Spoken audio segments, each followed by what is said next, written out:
I really want to. Yeah, I don't know those I guys. Yeah, what happened was we went too late for the guys and they couldn't get in for us in time. Are we getting one this year? Hopefully, yes, because everybody in school came to the house. I was so The Pride Week, I got a message in my email from Mr. Woody saying Pride Week was postponed because we now have off Tuesday. So it's postponed to a future date. Future date, they didn't say when, but I mean, Yeah. March, that's when Pride Week is going to be. We're not having it about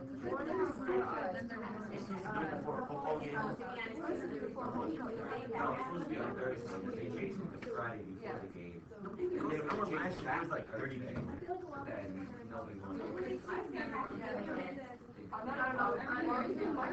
I was gonna be a cheerleader. I was gonna cheer for Congress. Okay, so we are canceled next week, so don't wear your cartoon characters.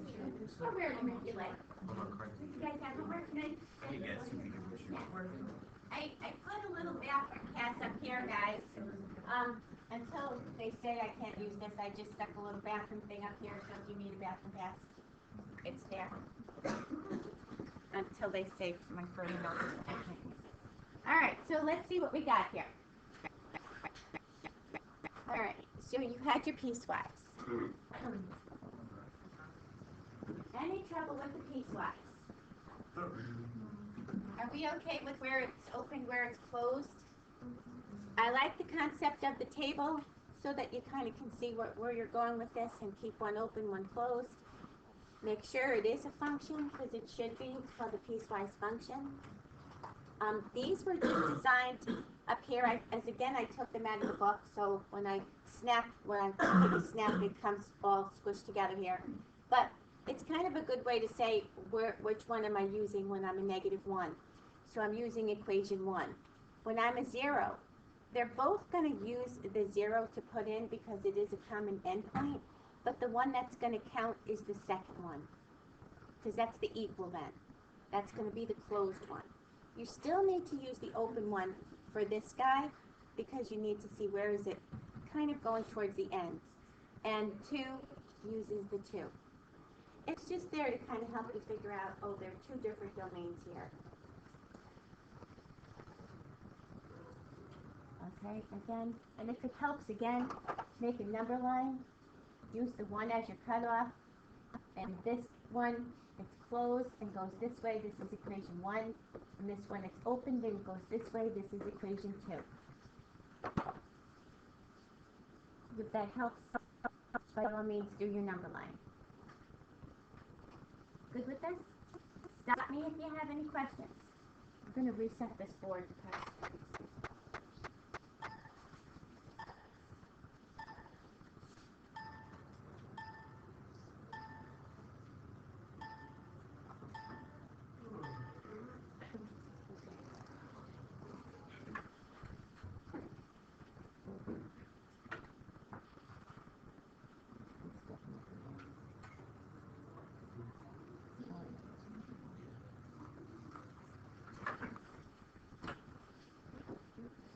every day is a new challenge with my board.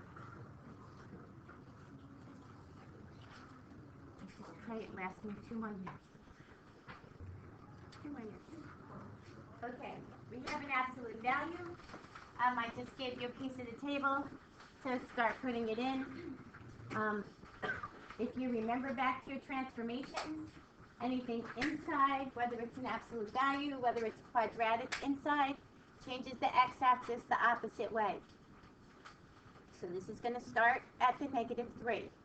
What does the 1/2 do? It's stretch or a shrink? It's a shrink. It's a shrink, but it looks like a stretch only because what happens is you change your distance from 0. So it depends if you call it a horizontal or a vertical. A vertical shrink pushes it down and out because you're changing your distance from 0 half the place. But it technically looks like someone stretched it out and kind of shrunk it down a little bit. So we'll be going through those shortly. These guys, everybody okay with this one?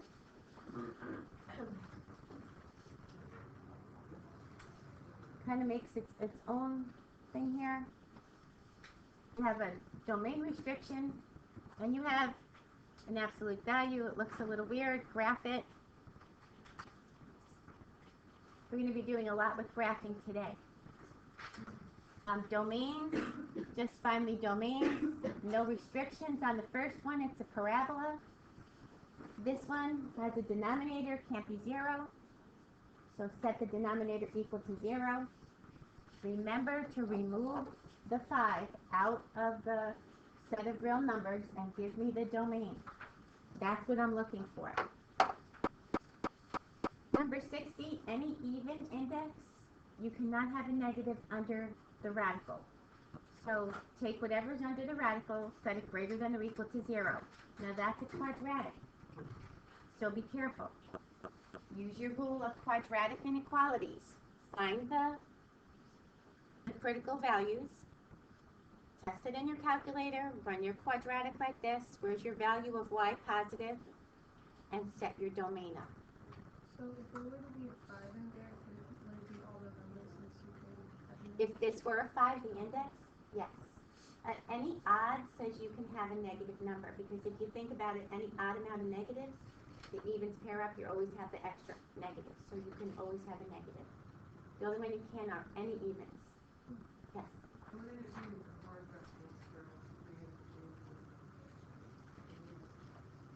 So say that again, when it's negative 3 and 0, and the hard bracket, yes, it should. Very good. Yes, it should be a hard bracket. For some odd reason, I don't have a hard bracket. Yep, very good. Because you're allowed to have a 0. When would you not be allowed to have a 0? If I did what? If I put it over 1. If I put 1 over. If I made it a fraction. Good catch on that. Second one, again, you have a denominator. The only thing you care about is your denominator can't be 0. So set these equal to 0 and just take them out of your allowable domain. Take them out. It doesn't give you a quadratic inequality at this point because you set it equal to 0. Do you see the difference between this? Kids always have a hard time with. When do I set it equal to 0? When do I use the inequality? Good.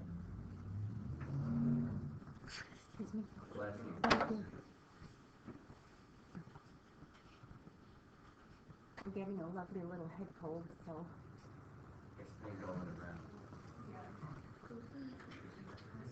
Yeah. All right. Let's see what else we got.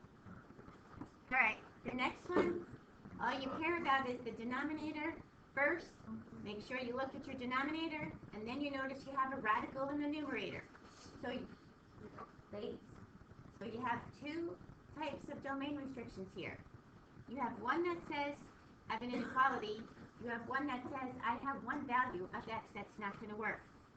So do your denominator, or do one of them first. Put it on the number line. You can't use a negative 6. And then do the other one. And see, where does that fit? This says I can use from negative 6 on up. But this says I can't use negative 6. So at negative 6, oops, and this should say negative 6. At negative 6 on up, you can use with the soft bracket. We've got two types in here. Work them both on the same number line. I thought for fractions you don't need to worry about the denominator. Yes, you do. So we looked at our denominator and we said, okay, we can't use a negative 6. So here's my number line. I take out the negative 6. But then we have a radical. And a radical says you can't have a negative under the radical.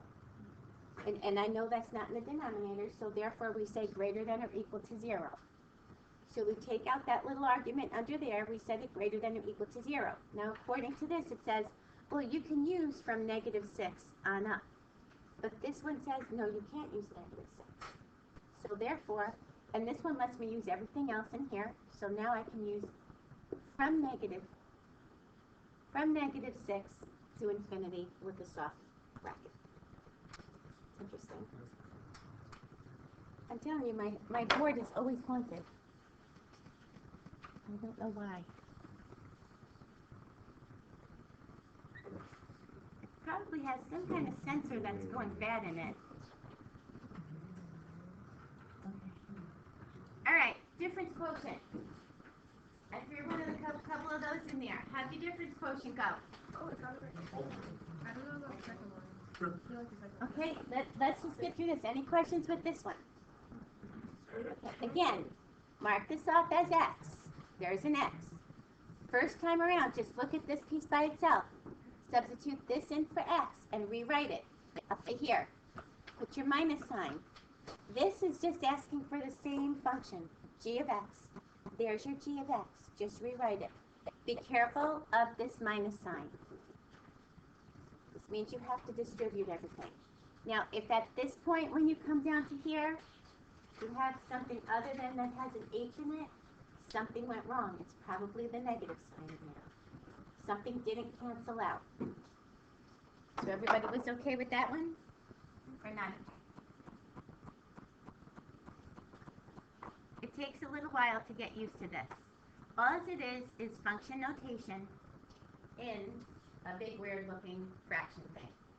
But you're doing one piece of function notation, a minus sign, another piece. Your goal is to eliminate the h, because the h, when it's equal to 0, is going to give us a hard time. So that we don't have to worry about it, we're going to eliminate it. And again, at the end of this course, you're going to see we call these limits when we get rid of those. We can never use a 0 in there, but we can approach the 0. So we'll be looking at this again. We'll be revisiting this. I always find these hard to teach because you really don't see a use for this yet. And I think in pre-calc you see more uses for your functions and your graphing and everything else. But this one, I just kind of have to tell you, hang in there with it. You will see a use for it. Okay, and then the last one was a little messier because you had two sets of x's. So walk it through step by step. First step, plug this in here. This is a cube. Just plug it in right now. This is an x. Then it has a minus sign, and this just says take this and put this here in parentheses. Now, how do you do a cube?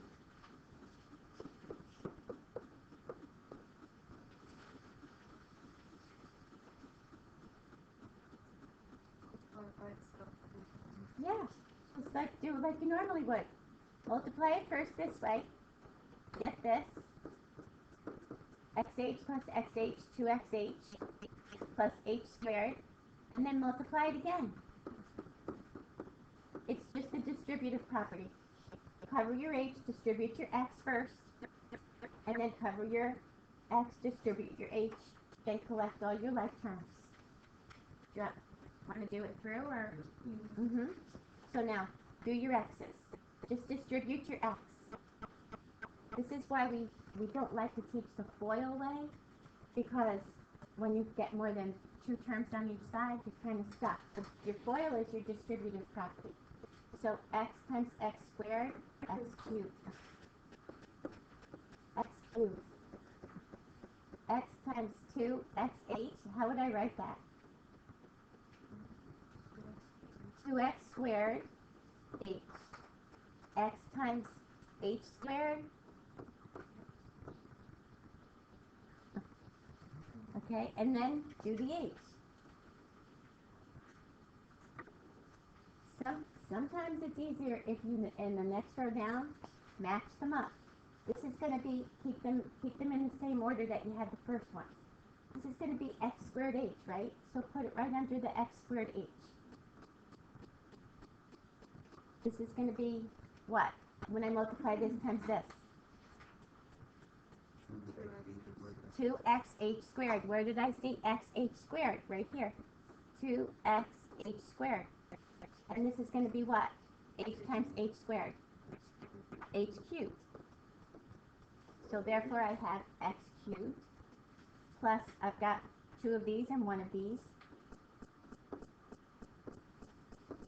I have again two of those and one of those. That's a squared, it's just not coming out. And an h cubed. Okay? Now, after you combine all these, you should get rid of anything that doesn't have an H in it. So I've got, over here I've got, because I distributed this negative sign, there's my negative x cubed, it got rid of it. There's my x, where's my other x?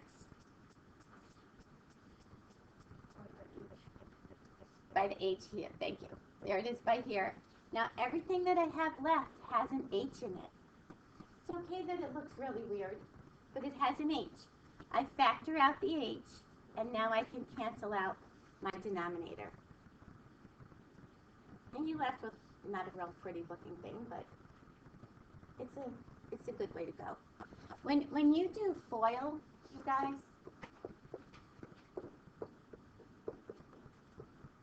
and you say first terms, outer terms, inner terms, last terms, it's just your distributive property.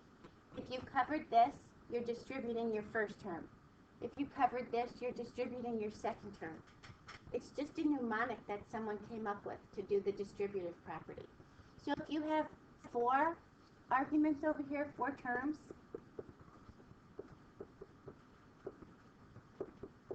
and you had to distribute this, you're still just distributing the x. Then you're distributing the 2. That's why we try not to use a FOIL, but when teachers first start teaching it, it's an easy mnemonic to remember it. But it's still your distributive property. So this wasn't a very pretty one, but it's just follow it through. Good? Okay.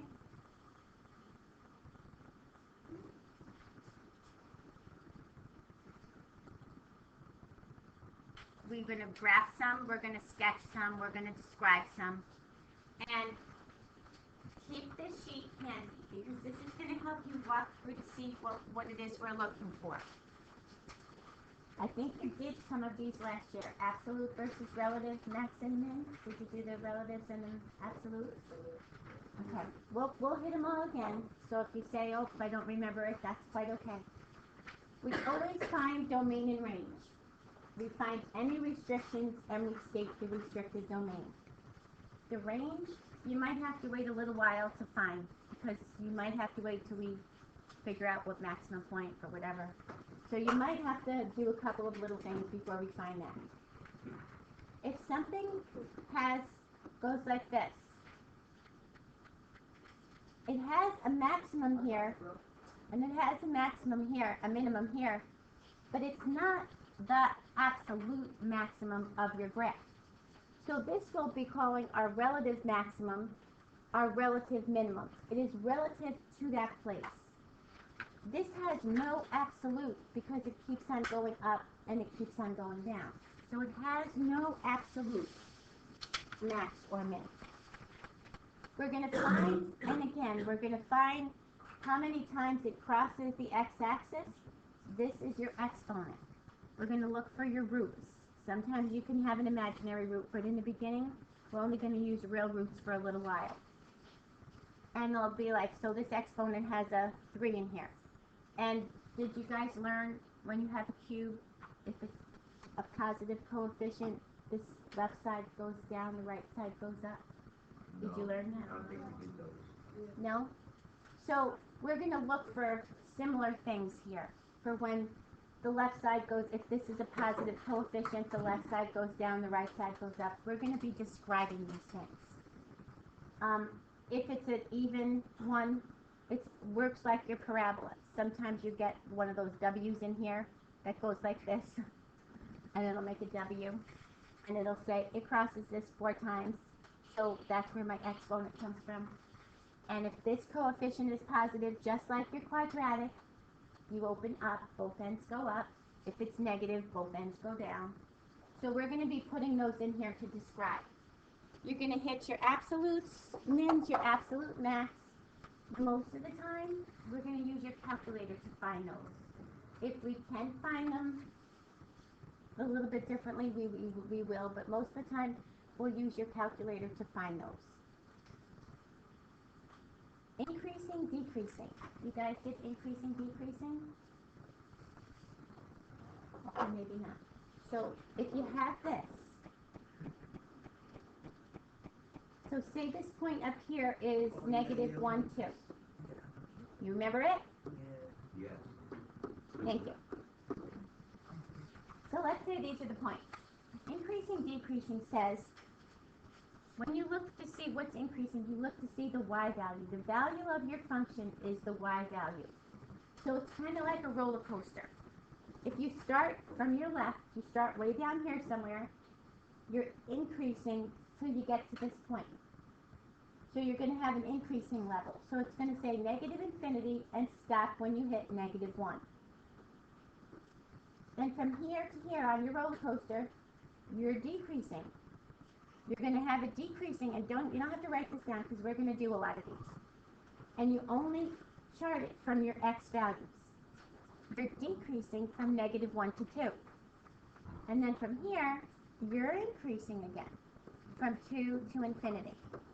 So that's what we look at when we look at increasing, decreasing. I want you to more understand where this is coming from rather than write it yet. We're going to do plenty of these. So you've got a decreasing. You always read left to right. Your x value is always increasing, but it's the y that we're looking for. Is the y value up here increasing? Is the y value decreasing? Is the y value increasing? Because x, reading it from left to right, x will always increase. We look for intercepts. This is major. To find your intercepts, if you're looking to see where your x-intercept is, your x-intercept across this line, y is equal to 0. So we'll set your equation so that y is equal to 0. If you're looking for your y-intercept, this is when x is 0. So we'll set x equal to 0. Sometimes kids have a hard time with I'm looking for the y-intercept. They say y equals 0. If you're looking for the y-intercept, it's not moving off that line, so that's where x is equal to 0. Most of the time you're going to do them both anyway. So if you do one and then do the other, you'll figure out which one you're solving for. You're kind of the long way. We also do odds or evens, and that's where we're going to start today. We're going to start with an odd or even function. And we just want to know, do we call this an even function? Do we call this an odd function? And we're going to start with that. We find most of these things we can put in your calculator. The odd and evens, I want you to be able to do it algebraically as well. So we're going to start with that. This is probably going to take us today and tomorrow to go through. So you're not going to have any homework tonight, but I do want, yeah, you're happy about that. Yes, thank you. See, for today I'll be your favorite teacher. I won't always be your favorite teacher, but I'll be your favorite teacher today. It's funny seeing parents because some of my pre-calc kids take me for statistics, and it's so much nicer when I teach statistics because this is my favorite course to teach, don't get me wrong. I love teaching pre-calc. That is, algebra 2 and pre-calc, I love teaching the best. But statistics is just so laid back. It's just so much more relaxed because in here, it's every day. Every day we have another topic. We have homework. We have another thing to do. In statistics, it's kind of, I have a whole year to teach a half-year college course, and we meet 5 times a week. So kids get to do their homework in class. It's a lot more relaxed. I say if they don't finish it, take your phone out, take a picture of the page in the book, take it home, whatever, so they keep their books here. It's just so laid back in there that my kids that have me for pre-calc, they're like, wow, you're so different in here. Because I can be. It is, when you have a schedule to meet, I have to teach you everything that you need to bring to calculus. Otherwise, Mr. Nee and Mrs. Fernandez says they didn't learn this. So I have to make sure you know all this. Okay. All right, so we're going to start with your odd and even functions. Oh, I never do. All right. Now, do you have the calculator handy? No? Okay, if you don't get it at this point. I'll put it up here. Let's put it up here. Tomorrow when we start, make sure you have the calculator handy. But today, maybe I'll put it up here today. Oh. You can get one anyway, absolutely.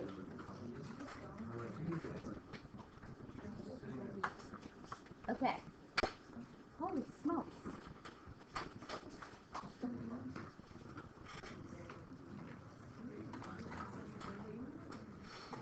My board really must have a bad sensor in it. Of course, they'll never be able to fix it. All right, so I'm going to graph this here so that we can see what this looks like. Guys, come on. Doesn't mean to start talking. All right, by your transformations, you learned this is a parabola, a quadratic. Because it says +1, you know it's shifted up 1 on your y-axis, right? Do you see any symmetry? Yes. Symmetry where? On the y-axis. I could fold this over. It's reflecting over the y-axis. So this tells me I have a reflection in my y-axis. Now, to figure out if it's odd or even, we can look at it graphically and see that if I have a reflection in my y-axis, I have an even function. Or you can take x and you can plug in the negative of x. When you plug in the negative of x, be careful of this guy, because you're squaring it like this. It has to come out to be the same exact equation. And if it does, that means you have symmetry because of this. If I put a 1 in here, I get 1 squared plus 1, 2. So I have the point 1, 2. I have this point over here, 1, 2. Oh, a little down further. If I put a negative 1 in here, I get a 1. Negative 1 squared is 1. I get negative 1, 2. Isn't my rule for a reflection, take your x, y. When you reflect over the y-axis, you negate the x.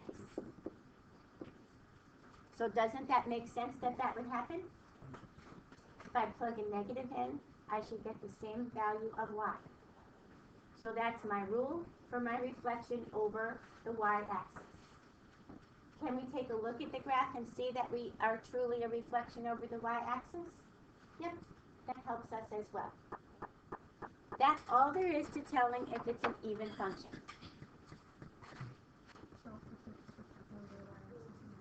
Yes, but I need you to be able to solve it algebraically.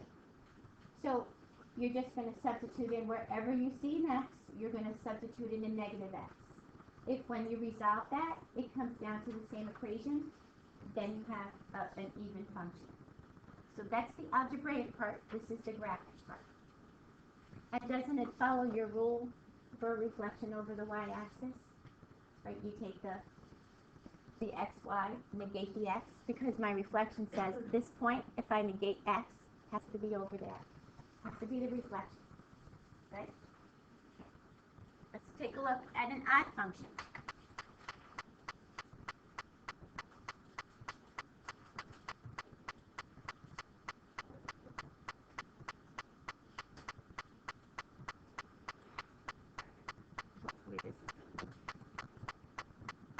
Take a look at an odd function. Let's put this in your calculator. If you have it, if not, I'm going to put it right up here.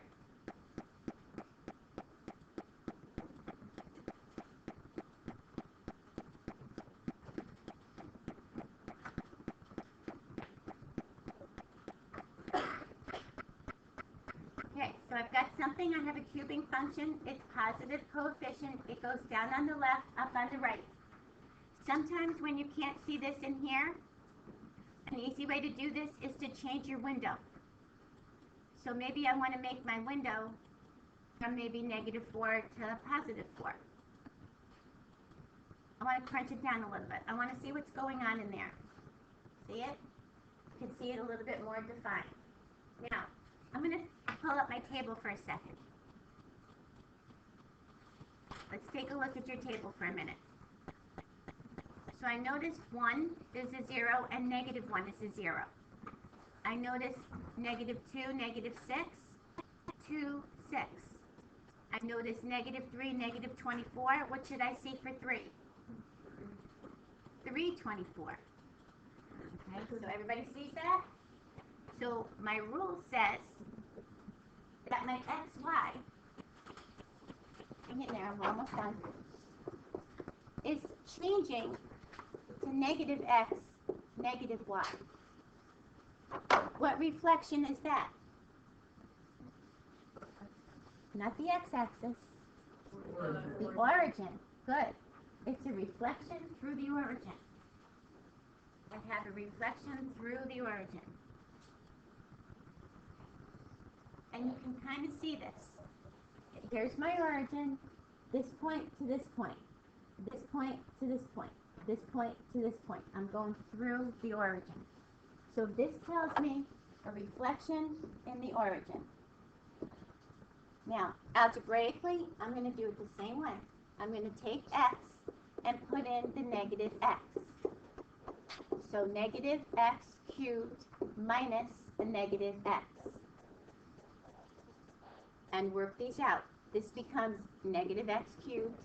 And what does this become? Plus x. If these are exactly the opposite signs, you have an odd function. An easy way to tell is this. Factor out a negative 1. This becomes positive. This becomes negative. Is this the same? So that negative right here said negate your x and your y. This tells me I have an odd function.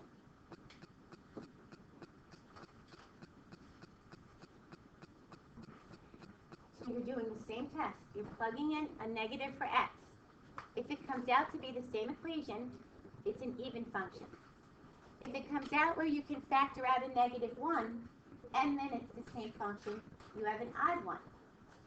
If I do this,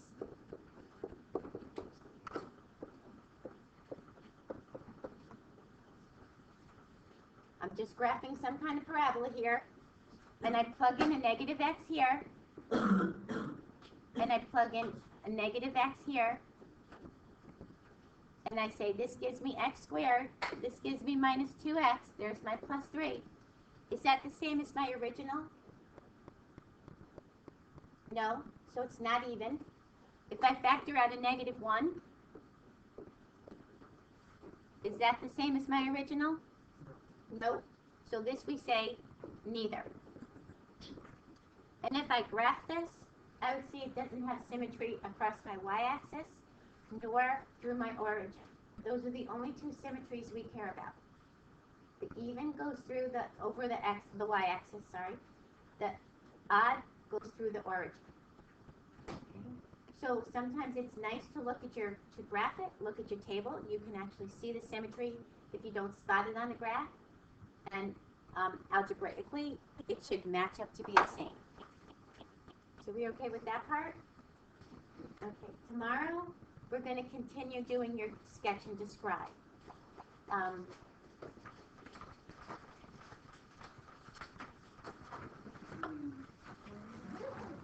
little worksheet. Okay, no work.